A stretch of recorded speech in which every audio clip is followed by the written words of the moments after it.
exclusive gwe mukutukoli era nga nyongera okutegeeza nti natudde dda mu nnyonyi ya Uganda Airline era nga ntudde mu kifo abakungu we batuula bonna abakungu aba economy ya era wensobodde okuba nga ntuulira ddala obutalaga busosoze nti oba kale lirinamu naye abantu bayinza okugamba kulusi weraga olaba totulako mu economy otula mu business no nadde sikyagala neŋŋamba no bwe nalya Uganda Airline nja kukozesa that chance naye some of the things yensinza okwagala is the care, the treatment, the encouragement abaana gye bakuwanga olinnya ku Munyonyi. Yeah, man, I've just loved it.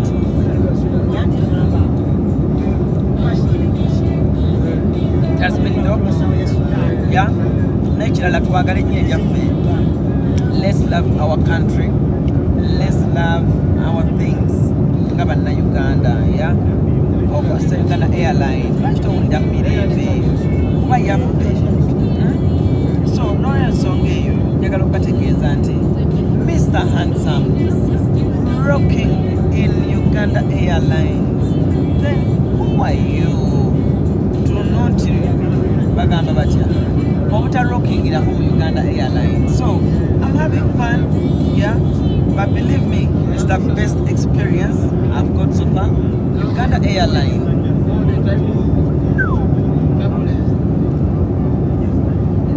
Yeah, kakati waliwo kye bayita a travel with Alan Cruise. Abantu bangi bavubuka bangi batambuddeko ne Alan Cruise ku ngendo ez'enjawulo naye buli omu alina experience bw'atambudde ne Alan Cruise njawulo kikyafunye okitegeera.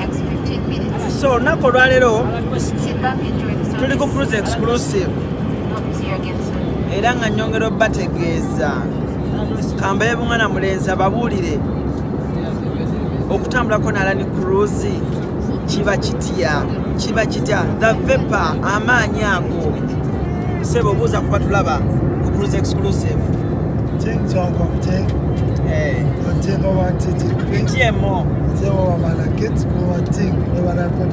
kiwulirika kityo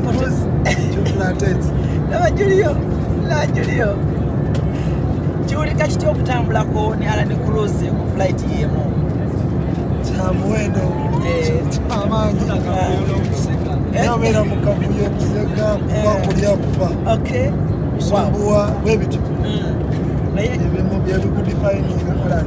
Wow, that's good. He goes by the names of Mr. Lee Jin Chong, yeah, and of course this side here Muzeyi. Kiwulirika kitya okutambulako ne Alan Cruise ku Nnyonyi? Alan Cruise oba okuruzinga bwegamba mba museeya mu bbanga. Okay. Bwegamba mama Brighton yaba yamutadde emabbali nga Alan Cruise asumbuwa. Okay. Naye anyumisa.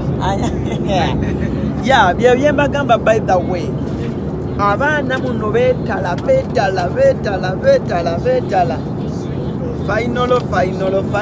Final. Kajisi kangere kakagaba otyo. Ate kajuisi ogalere mu kasasiro. Omwana abadde asudde kajuisi. Yeah. Naye nga kyenyongera bagamba cruise exclusive, moving borders to borders, countries to countries, world over. Yeah. So right on Denver, South Sudan, it has been a great experience.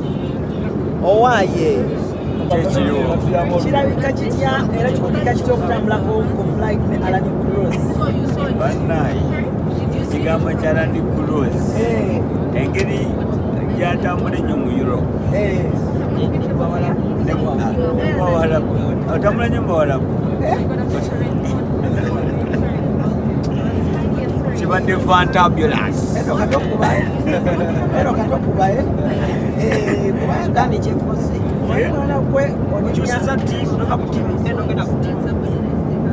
naye ttiimu A ewavuddeko ewinize VIP status.